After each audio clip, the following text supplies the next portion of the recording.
Voilà, bien-aimés dans les Seigneurs, partout où vous nous suivez en ce moment précis, nous vous saluons dans les précieux et puissants noms de Jésus-Christ et de Nazareth. Il est vrai que nous avons promis de commencer à 23 heures juste, mais nous voilà déjà au-delà de 23h35, 36 minutes. Nous sollicitons votre indulgence pour ces grands retards avec lesquels nous commençons notre programme de prière de ces jours. Nous sommes toujours en difficulté à cause de manque d'une bonne lumière. Les conditions ne sont pas réunies, mais nous nous sommes décidés, malgré cela, d'être toujours au rendez-vous parce que notre Dieu ne dépend pas de la lumière, de l'électricité, de la SNEL, mais plutôt de sa présence tout simplement. Mais nous seulement, nous voulons avoir de bonnes conditions pour avoir de bonnes images et aussi permettre à chacun de bien nous suivre. Nous sommes là. Avant de commencer, nous voulons prier le Seigneur. Prions tous ensemble. Tendre Père, nous te disons merci et nous bénissons ton Seigneur pour cette opportunité que tu viens encore de nous accorder. Moi et tous les bien-aimés qui sont connectés et qui seront connectés à ces programmes. Merci Seigneur d'avoir été avec nous tout au long de la journée. Tu as pourvu à tous nos besoins. Tu as permis Seigneur, malgré tous les moyens que nous avons empruntés pour nous permettre de nous déplacer facilement. Des fois, nous marchons à pied. Il y a des moments où nous avons pris des motos, d'autres ont pris des taxis-bus, des autobus. D'autres, Seigneur, effectuant de longs trajets. Ils se sont servis des bateaux, de trains, des métros, des avions. Et tu as permis que pendant ces moments, nous soyons devant ta présence. Les uns suivent ces programmes tout en étant en voyage, en plein voyage. Mais cela ne nous empêche pas, Papa, et il ne les empêche pas, ô Dieu, de tourner leur regard vers toi. Témoigne ton amour envers chacun, chacune, ô Dieu, parce que nous sommes tes enfants, les brebis faisant partie de ton pâturage. Qu'il en soit ainsi dans les précieux et puissants noms de Jésus. Je déjoue tout le plan du diable et des sorciers, des satanistes, provoquant en nous pendant ces moments manque de concentration dans la prière, la distraction, la divagation des pensées. J'ordonne que tous ces démons libèrent les pensées de chacun. Je les chasse et je les renvoie dans l'abîme des ténèbres, dans les précieux et puissants noms de notre Seigneur Jésus-Christ et de Nazareth. Que ton esprit nous anime pendant ces moments, Papa, et le tout soit pour la gloire de ton Seigneur dans les précieux et puissants noms de Jésus, et nous disons Amen. Nous bénissons Dieu pour ces moments. En tout cas, les conditions n'étant pas réunies jusque-là, nous ne serons pas à mesure de commencer déjà à disséquer ou à scruter les certaines prophéties que Dieu avait données à nos bien-aimés et qui nous ont légué cela par écrit. Je vous ai présenté les deux ouvrages. Nous les ferons, en tout cas dans les prochains jours, une fois que l'électricité est rétablie et qu'elle reste de manière permanente. Aujourd'hui, nous sommes là toujours dans le livre de Job, chapitre 8. Cela nous permettra, vous et moi, bien orienter nos prières auprès du Seigneur. Je vais d'abord lire et après nous allons commencer à prier en fonction de ce que l'ami de Job avait tenu comme discours auprès de Job et de ses autres amis. Je lis la parole du Seigneur. Job chapitre 8 à partir du premier verset. Bildad de Shoash prit la parole et dit: Jusqu'à quand veux-tu discourir de la sorte, et les paroles de ta bouche seront-elles un vent impétueux? Dieu renverserait-il les droits? Le Tout-Puissant renverserait-il la justice? Si tes fils ont péché contre lui, il les a livrés à leur péché. Mais toi, tu as recours à Dieu. Si tu implores le Tout-Puissant, si tu es juste et droit, certainement alors il veillera sur toi et rendra le bonheur à ton innocente demeure. Ici, nous voyons déjà Bildad qui commence à nous donner, je dirais même, les critères ou les conditions pour que les seigneurs prennent soin de nous, pour que les seigneurs nous protègent, pour que les seigneurs nous préservent de tout mal, pour que les seigneurs prennent soin de nous. Ça, c'est les conseils de Bildad auprès de Job. Il nous fait voir aujourd'hui ce que Dieu est capable de faire et ce qu'il ne peut pas faire. Il parle de renversement de droit et de la justice. En tant qu'enfant de Dieu, en tant que serviteur de Dieu, nous avons les droits dont nous devons bénéficier de la part du Seigneur, de la part de Dieu. Alors, ces dieux-là en qui nous avons cru ne peuvent jamais renverser ces droits-là. Les droits d'une manière générale et de manière particulière, selon les catégories des personnes. Étant lui-même juste, un Dieu juste, travaillant dans la justice, aimant l'équité, le Seigneur est toujours disposé à faire droit aux siens que nous sommes. Parce que tu es un enfant de Dieu, Dieu ferait droit en toi. Il ne va jamais le renverser, ni renverser la justice, pour que cela soit en faveur de nos ennemis, de tous ceux qui en veulent à nos vies. Il est toujours là pour nous faire droit. Et alors c'est Bildad qui commence à en parler à Job, aussi à ses autres amis qui l'avaient accompagné. Je réponds à cette partie-là où il dit, à partir du verset 2, il interpelle Job disant, jusqu'à quand veux-tu discourir de la sorte? Et les paroles de ta bouche seront-elles un vent impétueux? Que désormais de ta bouche, que tes paroles ne soient pas un vent impétueux, mais des paroles réfléchies, qui touchent les cœurs de Dieu et qui les poussent à intervenir dans ta vie, dans ma vie, dans nos vies à nous tous. Et surtout parce que nous sommes de sa race. Que les paroles de nos bouches, mes frères et sœurs, quand tu ouvres ta bouche, quand j'ouvre ma bouche, et surtout pendant les moments de notre intimité avec le Seigneur, comme en ce moment précis, que nos paroles soient les paroles qui touchent les cœurs de Dieu, les dieux justes, qui fait justice et qui accorde le droit à ceux qui en ont besoin, à ses enfants. Que nos paroles ne soient pas des vents impétueux, c'est-à-dire des paroles sans importance, mais des paroles qui touchent les cœurs. Que ce soit, mes frères et sœurs, quand vous allez ouvrir la bouche pour parler à Dieu, que ce soit des paroles qui revêtent un certain poids de l'esprit et qui touchent les cœurs de Dieu, les poussant à réagir instantanément en ta faveur, en ma faveur, en notre faveur. Cela est possible et c'est ce qui va se passer. Que nos paroles soient des paroles puissantes qui touchent les cœurs de Dieu, qui les poussent à étendre ses ailes d'aigle sur toi, sur moi, pour assurer, garantir notre protection. De nuit comme des jours, dans la maison comme en dehors de la maison, et partout l'on peut se retrouver. Lui étant le grand aigle, qu'il déploie ses ailes pour assurer notre protection.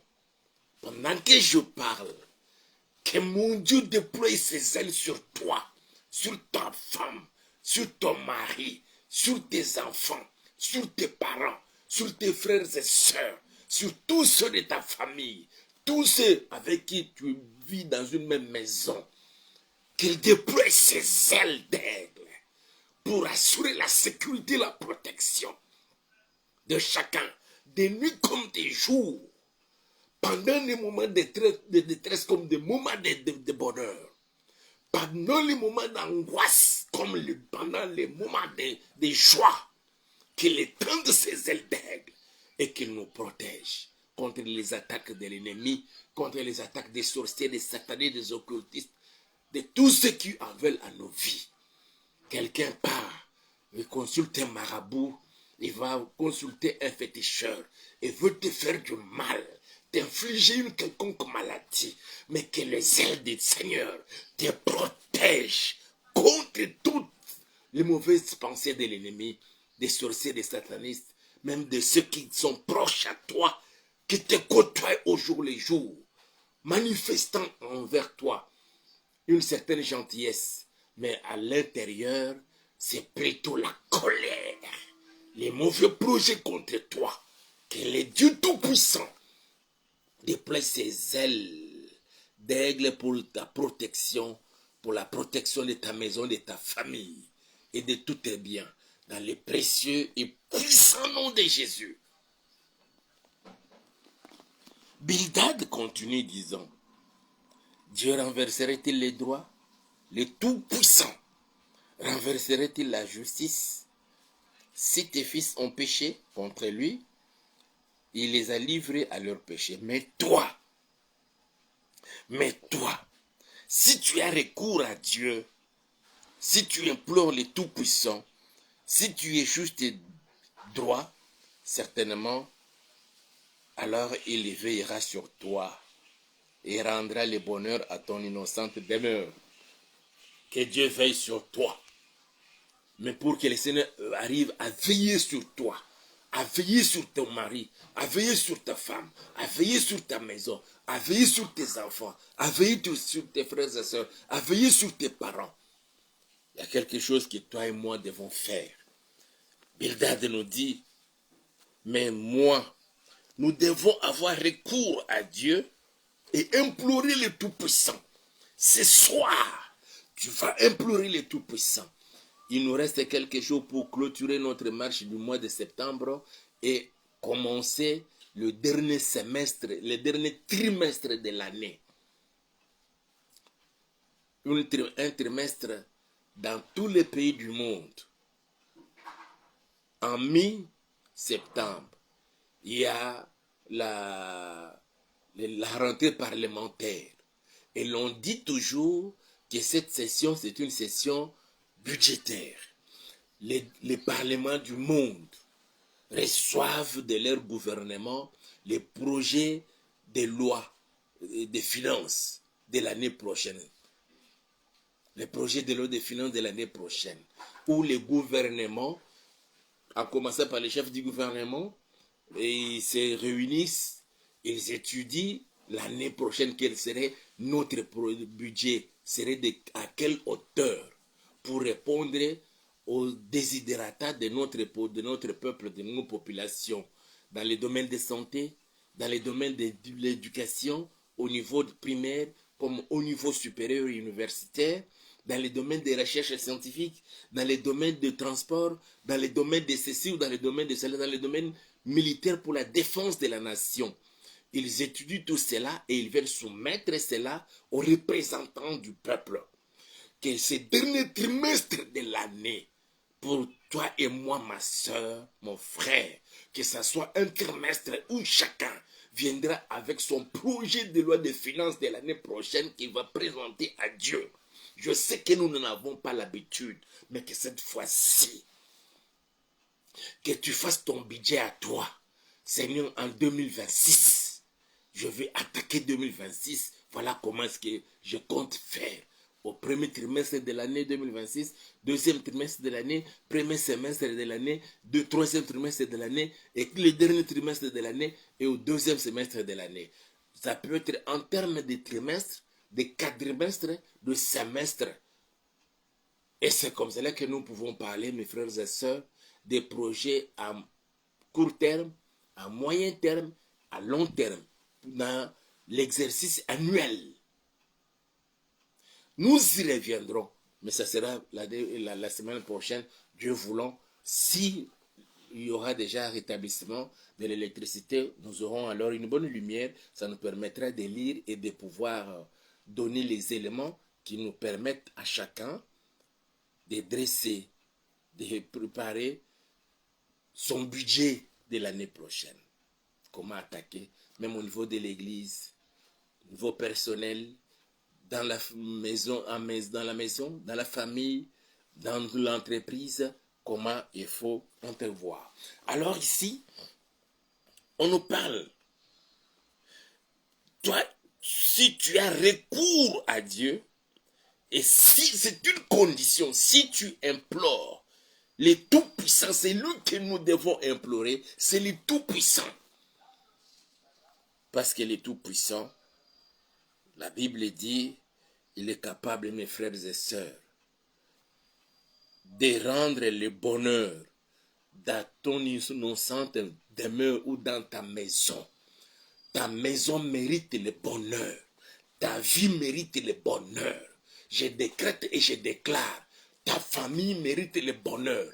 Mais que ce soit le bonheur qui vient de Dieu, le Tout-Puissant, le Créateur du ciel, de la terre, de la mer, ainsi que de tout ce qui s'y trouve.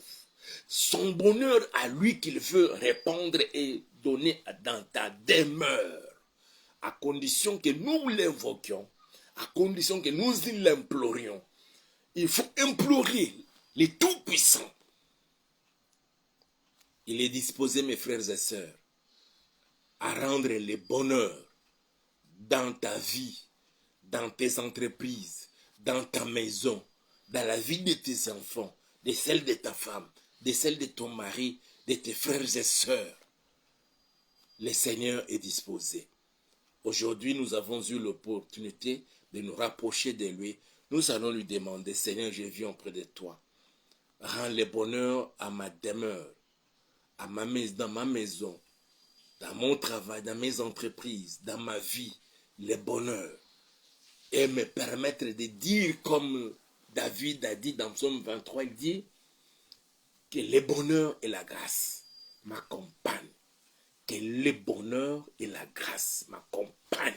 Que cela ne soit pas des simples slogans ou des 20 mots ou une formule pour plusieurs, mais que cela devienne la réalité. Et pour que cela devienne la réalité, vous et moi devons implorer les Tout-Puissants pour rendre le bonheur dans nos vies. Et c'est ce que nous allons demander. Quand il rend le bonheur, il prend soin de pouvoir sécuriser cela et de protéger son bonheur dans ta vie, dans ta maison, dans ta famille, dans tes entreprises, dans tes activités. Nous allons seulement implorer ces dieux-là, les tout-puissants, qu'il étende sa main, qu'il déploie ses ailes d'aigle et qu'il rende le bonheur dans nos maisons, dans tout ce qui est à nous. Prions tous les Seigneur au nom puissant de Jésus. Nous nous rapprochons de toi, Seigneur Yahweh. Nous bénissons ton Seigneur pour cette grâce que tu viens encore de nous accorder, Seigneur. Père, il est vrai, Seigneur, nous avons passé des moments, pour les uns des moments très difficiles, pour les autres des moments, on ne sait même pas comment qualifier cela. Mais aujourd'hui, Seigneur, nous avons compris, quel que soit ce qui nous arrive dans nos vies, dans nos maisons, dans nos familles, Seigneur notre Dieu, au niveau même du travail, à l'école, au Père éternel, aujourd'hui, Seigneur, nous avons nos yeux tournés vers toi. Nous implorons ta grâce et miséricorde. Nous t'implorons, ô toi le Dieu Tout-Puissant, que tu te manifestes dans la vie de chacun, Seigneur, parce que nous sommes tes enfants, nous t'appartenons. Rends le bonheur. Rends le bonheur, Seigneur, à nos simples, à nos demeures, ô Dieu. Rends le bonheur dans nos familles. Rends le bonheur dans nos maisons. Rends le bonheur dans nos entreprises. Rends le bonheur, Seigneur, dans toutes nos vies, Papa. Que chaque jour de nos vies, pendant que nous sommes ici sur la terre, que nous commencions à expérimenter, vivre ces bonheurs-là. Que nous disions comme David dans Psaume 23, quand il conclut son chant, il dit que le bonheur et la grâce m'accompagneront tous les jours de ma vie. Et j'habiterai dans la maison de l'Éternel jusqu'à la fin de mes jours. Que cela ne soit pas vraiment des slogans, Seigneur, dans nos vies, comme nous en avons l'habitude de le dire, mais que cela devienne une réalité que nous vivons, que nous expérimentons chaque jour, Seigneur. Et surtout, en ce dernier trimestre de l'année au Père Tout-Puissant pour nous permettre de bien commencer l'année de 2026, Seigneur. C'est pourquoi nous venons auprès de toi ce soir, Seigneur, implorer ta grâce et miséricorde. Nous t'implorons, ô Dieu Tout-Puissant. Nous t'implorons, ô Seigneur, toi qui acceptas de prendre nos places, de mourir à la croix à cause de nos péchés et de nous donner la vie par ton sacrifice. C'est toi que nous invoquons, Seigneur, en ce moment. Permets, Seigneur, dans chaque maison où l'on est connecté à ces programmes, on sera connecté à ces programmes, dans chaque parcelle, au Père éternel, que tu déploies tes ailes d'aigle, Seigneur, pour nous couvrir, ô Dieu, de l'ombre de ta main. Et que tu rendes, Seigneur, le bonheur dans nos maisons, dans nos vies. Et chaque jour, Seigneur, que nous aurons à passer sur la terre avant l'enlèvement de l'Église, que nous vivions et expérimentons ce bonheur-là. Nous te le demandons, Père, que ce bonheur, ô Dieu, puisse se traduire en bonne santé. Bonne santé physique, mentale, morale, bonne santé financière et spirituelle dans la vie de chacun, ô Père. Merci parce que tu exauces la prière de ton serviteur en faveur de tout ton peuple.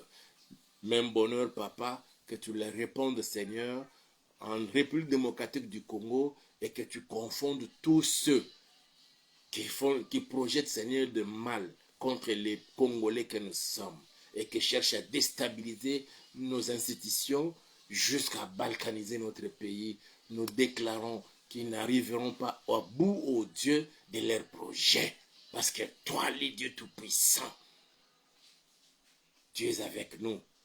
Tu protèges les présidents, tu protèges le peuple congolais tout entier, malgré nos fautes, malgré nos faiblesses. Nous bénissons ton Seigneur pour cela. Au nom puissant de Jésus. Frères et sœurs, je vous bénis. Je vous recommande la main du Dieu Tout-Puissant et qu'il assure votre sécurité, protection et il pourvoit dans vos maisons le bonheur. Recevez le bonheur. Au nom puissant de Jésus-Christ de Nazareth. Amen. Que mon Dieu vous bénisse. L'on se retrouve demain. C'était votre pasteur Hippolyte à partir de Kinshasa. Notre numéro est là. Vous pouvez nous appeler. C'est appel normal comme appel WhatsApp.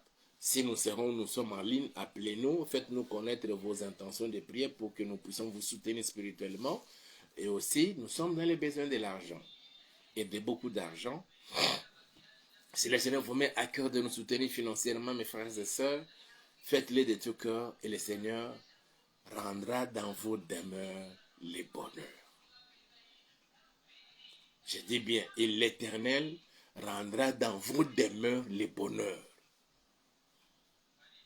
Qu'il vous protège. Aimez la vidéo, partagez-la avec un grand nombre de gens.